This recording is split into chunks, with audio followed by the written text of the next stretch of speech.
Support for Consider This is provided by There's a new place for senior care with daily laundry service. A place with a day spa. A place where seniors get the care they need in the comfort of home. Home Instead Senior Care. from the campus of the University of Nebraska at Omaha. Consider This, a program of issues and information behind today's news. Wait, are you throwing that away? Yeah, I wasn't that hungry. Can I have the rest of your sandwich? My mom forgot to pack me lunch. No, sorry.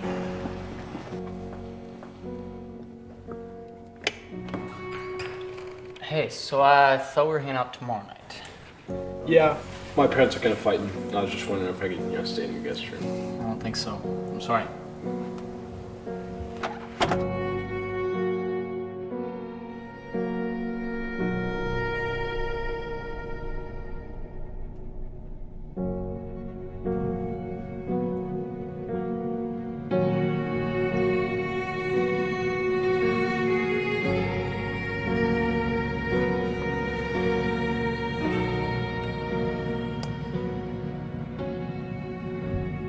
Amy passed away this morning.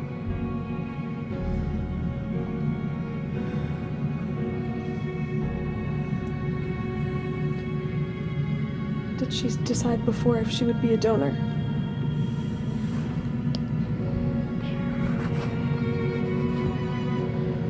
She said no.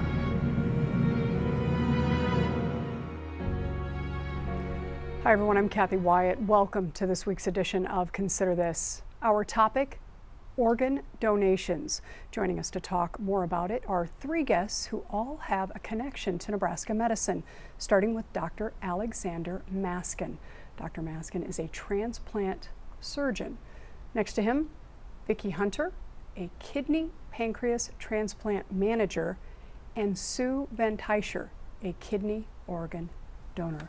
Thank you all so much for being here and welcome. Thanks for having us. All right, Dr. Maskin, I want to start with you setting the stage a little bit. Organ systems, what are those and how many do we have? So in the human body there's multiple organ systems, and each organ system has a different role that it plays in the human body. For example, there's the cardiovascular system, which is composed of the heart and the blood vessels and brings oxygenated blood to the various body parts that we have. Another organ system, for example, may be the neurological system, our brain and nerves and signaling to body parts of things of that nature. We have the gastrointestinal system, which helps us digest food and process nutrients, and each organ system in the body has kind of a different role to play. Okay, thank you. And there are vital organs, and we want to put up a graphic for our viewers, and you can kind of walk us through those. Sure, so the first vital organ is the brain. It controls basically every function we have in the body. It sends signals to various other organ systems to do and regulate certain activities that we do. The lungs, we breathe in oxygen and it helps send oxygenated blood to provide nutrients to the rest of the body. The heart pumps the blood, as we discussed previously. The liver is the main kind of toxic filtering mechanism in the body, so it takes nutrients that are broken down by the gastrointestinal system and it brings these nutrients to the liver, and the liver filters out the toxins. And then the kidneys are similar to that vein, as it filters out a lot of our toxins that are accumulated through the byproducts of what we eat and drink and ingest, and we excrete those toxins through the urine.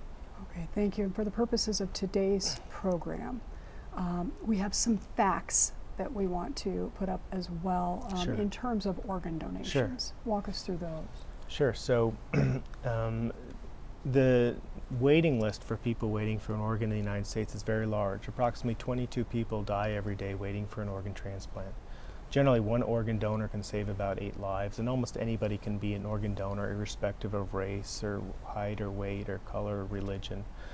Donors are needed are used from all ethnic groups and all races, and it's not that very difficult to be a donor. Most people can sign up to be a donor at their local DMV and give consent on their driver's license. So what's the deal then, Vicki? I mean, why aren't more people, sounds like he's stating a pretty strong case and pretty straightforward, right? So why don't more people go through with that? I think that there is a lack of education out in the community about being an organ donor. Rather, you come forward and be a living donor. You can be a living donor and give part of your liver. You can give one of your kidneys. Sue is going to talk a little bit more about that, but I really think it boils down to education to the public about the need that there is 124,000 people that are waiting on the list across the United States waiting for an organ. Here in Nebraska for kidneys, we have 234 patients waiting for kidneys on the Nebraska list. We have over 100 patients that are waiting for livers. We have patients that are waiting for heart transplants and lung transplants at Nebraska Medicine. So overall, we probably have over 450 people. And it really boils down, Kathy, to education. People just need to learn about organ donation. Rather, they want to do it while they're still living, if they can. And then at the time of their death, if they just sign their driver's license to have the little red heart on their driver's license, that they're willing to give the organs that could help someone else live in the event that they pass. So if you were to pick one thing, you talk about education, that driving point. What is that for you, Vicki, that aha to give us all, right? You stated a lot of statistics. Paint a picture. Is there a story that's coming to your mind specifically in terms of what would really get people to understand the need? I think the understanding the need of it is really what Dr. Maskin had said, and the first point is 22 people die a day waiting in the United States. And Dr. Maskin and I see that happens here in Nebraska to our own local people from Nebraska who are dying waiting for an organ. It is very sad to see somebody that's waiting that doesn't get that opportunity. And it's easy enough to know that all you have to do is sign up on your driver's license to be a deceased donor, or come forward to be a living donor. If you're medically and psychosocially suitable to be a donor, just come forward and let us make that choice for you and help you make that choice. So what is your role specifically at Nebraska Medicine? I am the manager of the kidney pancreas transplant team. There is 23 of us that make up the team. That's not including our 2 transplant surgeons, 3 transplant nephrologists, and 4 APPs. So I'm kind of like, they call me the boss. I make sure that clinically we're doing everything that we should be. We are governed very heavily by CMS, the Centers of Medicare, and we have a governing body called United Network of Organ Sharing, and they give us a lot of rules that we have to follow. So I need to make sure that we at Nebraska Medicine are following them, not only for our patients but for our community and for the United States, that we're following the rules, how the organs are allocated and so forth. Dr. Maskin, she said boss, and it looked like you really wanted to say something. She is the boss. And if you think of our transplant program as a wheel, and there's so many different angles, Vicki's kind of the glue that holds us together. And she's a wonderful manager dealing with our patients, both preoperatively and postoperatively, and dealing with all the issues. So she's a real vital member of our team. So Vicki, then the question, that's very complimentary, by the way. It is. The question would come up, how on earth did you get involved in all of this? It's kind of a convoluted story, actually. I moved back from Washington State. I used to be an OB nurse, high-risk OB nurse, and I'm still certified in high-risk OB. I had an appointment with Dr. Wendy Grant for a personal reason. I had a liver lesion, and she talked to me about doing organ procurement. It was just at our clinic visit, and I still don't know how we got back to that 14 years ago, but I drank the Kool-Aid for transplant. I believe in what we do. We provide miracles to people that would never ever have another miracle in their life, but we are able to provide that. And it's so amazing to see patients pre-transplant, work them up for a transplant, and come to visit them after transplant. Somebody who has never made urine for 8 years, and you look down there and we see urine in the catheter bag, we get excited, hey, you've just made a lot of pee, and their color looks better, and the stories that they tell us when they come back, hey, I got to go fishing, to take my grandson fishing, or I was able to walk my daughter down the aisle for her wedding. and that wouldn't have been possible if it wasn't for you. And it's very humbling. We just do our job, and we don't expect thanks because it's just what we do, right, Alex or Dr. Maskin? It's just what we do. Wow. And Sue, you are living proof in terms of what they're talking about today. Tell us your story. So my story started, a friend of mine's son needed a kidney transplant, and so I volunteered to possibly donate to him. Unfortunately, we did not match, so we were going to do something called a kidney exchange, and we were listed for a year to do that, and then unfortunately my friend's son, his name was Michael Peters, he became too ill, and he was one of those people that don't make it because he did not get his kidney transplant. He died, and he was only 20 years old. And so the transplant office had asked me if I would be willing to give anonymously, and I said I would. I figure my thing is when your loved one is on dialysis because they're in kidney failure or they're sick and that's their everyday life, I think of my family and my kids, and I think it would affect your whole family and your whole everybody. It would affect everything. And so I think, you know, I figured I could do it and not only just help one person, but maybe their whole family and stuff. So eventually, you two crossed that bridge. If you could go back in time and think in terms of prior to that experience, when somebody said organ donations, you know, what was your mindset? So bring us up to where you. Well, I'm a little different because I work at Children's Hospital, and so I see patients that are before and after, and I see what great things it does. Years ago, I worked at Clarkson, which is now the University of Nebraska Medical Center, and they were doing kidney transplants and kidney pancreas transplants. And there weren't a lot of living donors back then. This was in '88. It was a few years ago. But they were doing some, and that were like donors. And I always thought back then that maybe I could do that someday. But I was having lots of kids and got busy doing that, and so I really never pursued it. And so then when somebody I knew needed a kidney, it was kind of a no-brainer for me. So I decided I would do that for him, and I was glad I could try. So one of the questions I'm sure folks are thinking about right now is process. So with anything, it's one thing to say you're going to do it. Right. It's another thing to actually do it. That's correct. Right? And so walk us through your process. Well, I will tell you one of the hardest things for people who need a kidney, it would be to ask another person for it. How do you ask your loved one or your friend or whatever, you know, hey, you know, I need this part of you. Could you give it to me? It's a very difficult thing for people, number one. So I think that's the one thing people need to consider. If they hear somebody needs it, you know, they might not feel comfortable asking other people. So that's something people should think about. The process was for me is I had to go, I called the transplant office, then I ran through some tests. I did some lab work, did some urine collections, 2 24-hour urine collections. Then once you go through kind of a couple different steps, and then there's a donor to transplant day where you come, and it's a whole day thing, and you meet with the psychologist, you meet with the sociologist, you meet with the financial planners.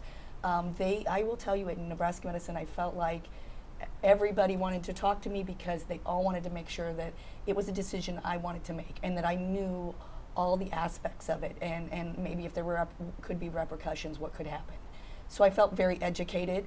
Then there was some other testing that was done that day, some nuclear med scans and things like that, but it wasn't anything big in the way of anything that you couldn't get done in a day when it came to that part of it. So, and then once I got cleared, then they listed Michael and I to do the exchange transplant, and then later on I just had to renew, since it'd been a year, just a couple things. So. Wow. So Vicki, at what point does a Sue meet you and talk about that relationship then? So actually, Sue met me right before her donation. So Sue is assigned a donor coordinator. We have 2 dedicated donor coordinators, and we have to keep the donors and the recipients separated because we want no coercion, right? Donors have to come and do this out of the goodness of their heart. There cannot be no coercion. inducement. They have to want to really do this because they want to do it. So then they meet a donor coordinator, and then Sue comes to clinic and she meets a gamut of people, and then we stay in her life forever. Once you're chosen as a donor and you move forward with that donation, we become a family. That's how I call it. It doesn't matter if they're a donor or they're a recipient. We take care of them for the life of their donation or the life of their organ and them. So it really becomes a family. So she has a dedicated coordinator that she will call anytime there's any questions, and she has the availability to get in touch with me, Dr. Maskin, Dr. Hoffman, any member of our team. There was never a time that I called that I didn't get a call right back.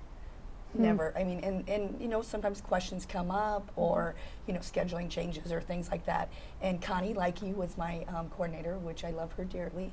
And she was very kind and explained everything to me every step of the way. And if I had a question, she'd get back to me. So I really felt like they were there for me. So, what was the most important thing you learned in all of this process about maybe yourself, about folks like these two sitting next to you? Well, I will tell you, so I was lucky in the way of, I knew I was going to give to a person. I didn't know who it was or anything else, and that I would possibly start a chain or whatever else. But I felt very important after and they were great. The day after I had my surgery, not just one person comes in, there's like 8 people that come in. And they all came in, they were all excited and everything else. And you know, they wanted to see how I was doing. And I felt like, and they asked questions, and they knew my children. They met some of my children, and my children felt comfortable with them. That was important. My husband felt very comfortable with them.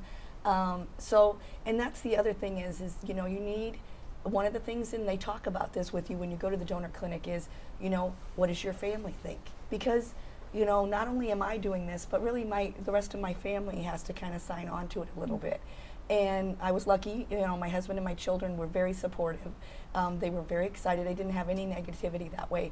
But I think, you know, going into it educated and then telling them about it after I knew the education part of it, they were very supportive with it. And I learned that from the clinic. Excellent. So. Vicki, how do you follow her then? So she goes through the process, right?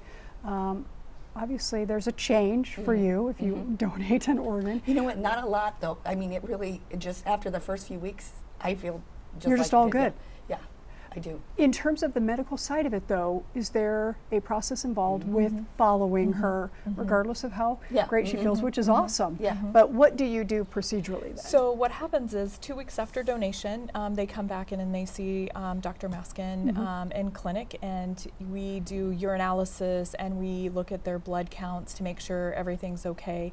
And then at 6 months, 1 year, and 2 years, we have them do blood work, and we have them fill out a questionnaire. And at any time during that period, any complications that they have, then they call the transplant office. And so Sue would call Connie and say, hey, I feel like I might have a hernia, or I just don't feel right. And so what we do is we schedule them a clinic appointment, and they come in and they'll either we have a dedicated nephrologist that does our kidney evaluation, living kidney donor evaluations on the donors, and they would come in to see her, Dr. Tendulkar, or they will come in and see one of our surgeons to check them out. So it's, you know, that's follow-up that we will do forever after they've donated. Okay, thank you. And Dr. Maskin, we've been talking about living donors, right? How does this differ, other than maybe the more obvious to those of us on the outside, from a deceased organ donor? Sure. Well, a living donor is a significantly better quality kidney. It's coming from a very healthy person with no medical problems, as opposed to a kidney from a deceased donor where we expected the person who died from a condition. The kidney is taken out immediately, it's flushed with cold preservation solution, and it's sewn into the recipient quite rapidly. So there's a very short delay where the kidney doesn't see blood flow, as opposed to a deceased donor, which may not see blood flow for 6, 8, 10 hours.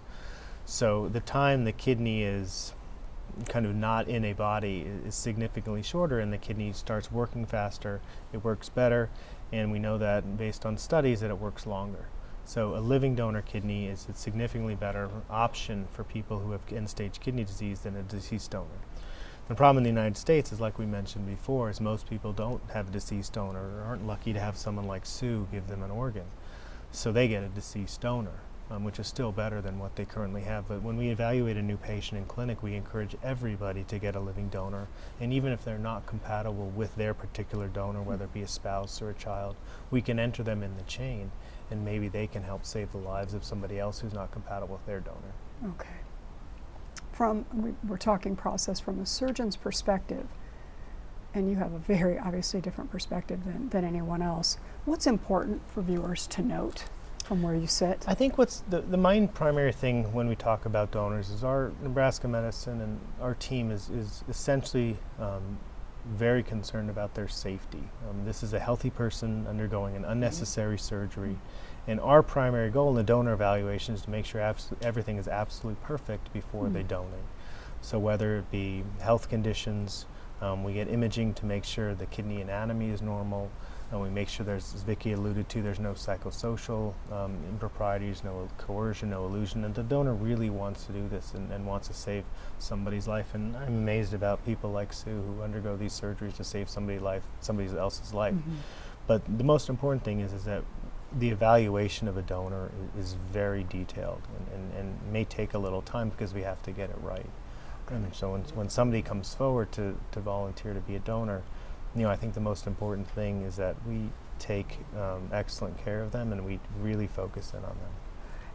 All of that said, Correct. Risks, still some risks. What would those be? There's always risks. Most of the risks in a donor surgery are the same risks that we see in any other surgery. There's always a risk of infection to a donor. There's always a small risk of bleeding. There's always a small risk of damage to the structures kind of in the area. The kidney is tucked behind kind of some other organs, so there's a small risk of damage to those other organs as we're trying to get to the kidney. But most of those risks are very small. Long-term risks of the donor, we always monitor them yearly, as Vicki said. We monitor their kidney function of the remaining kidney, and we monitor their psychosocial and wellness and make sure everything's going okay with them in the relationship with their recipient. So there's a lot of follow-up that we look at, but the risks to donation are pretty small, but they're not zero. So one of the things as I was preparing for this program that I really started thinking about was the organ itself, right? You have someone who's lived their life and then they pass away and they donate this organ that has been around the block quite a few times during that individual's life, and you are transplanting that into another individual and hoping that that organ goes on for quite some time to come. Correct. I mean, enlighten me on that, because that's a pretty big deal. Certainly, and when we evaluate deceased donors, we also look at their lab work and their past medical history, and some deceased donors are too sick to be able to donate. There's nothing obvious that rules out any donor, and any deceased donor is carefully evaluated. But the average lifespan of deceased donor is about half of what a living donor would be.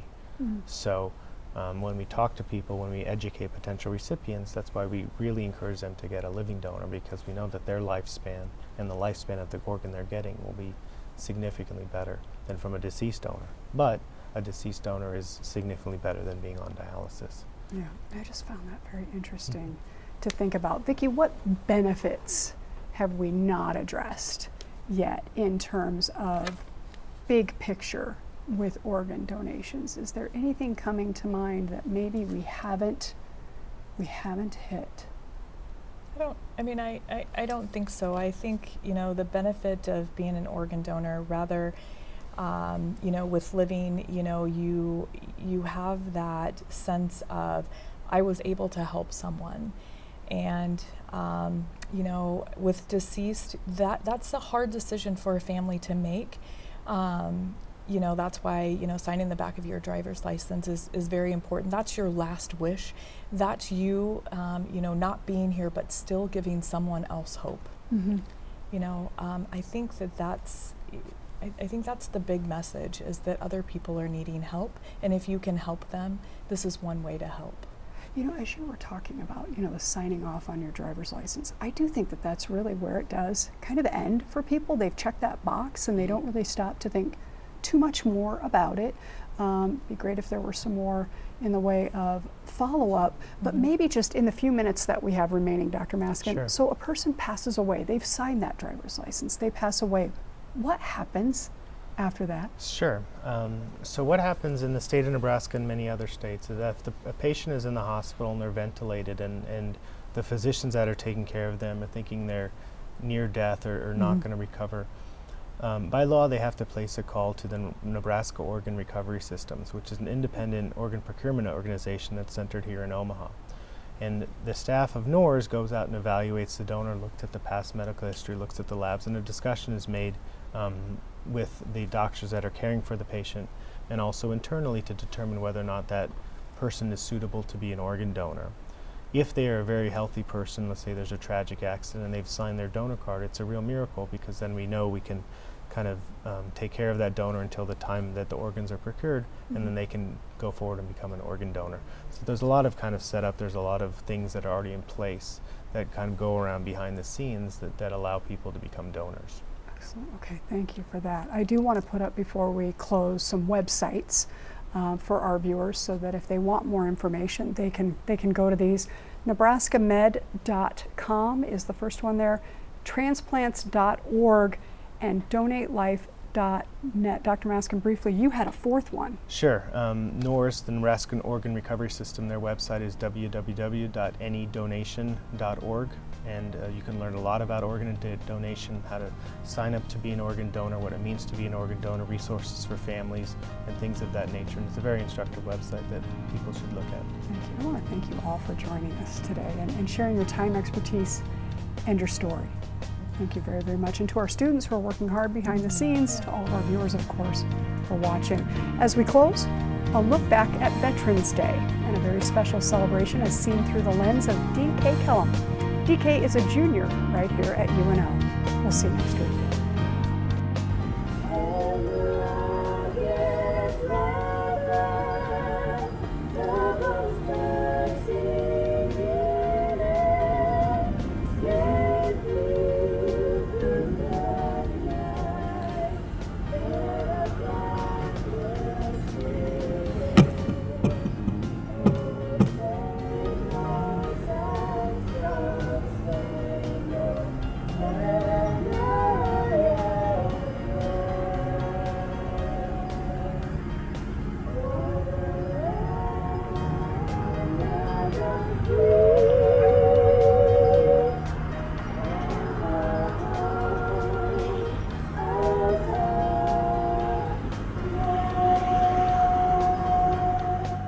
Consider This is an issues and information program produced by UNO Television.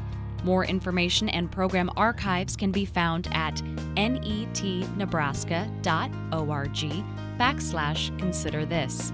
If you'd like to share your comments about this program, call UNO Television at 402-554-2516 during regular business hours, or send an email to cuwyatt@unomaha.edu.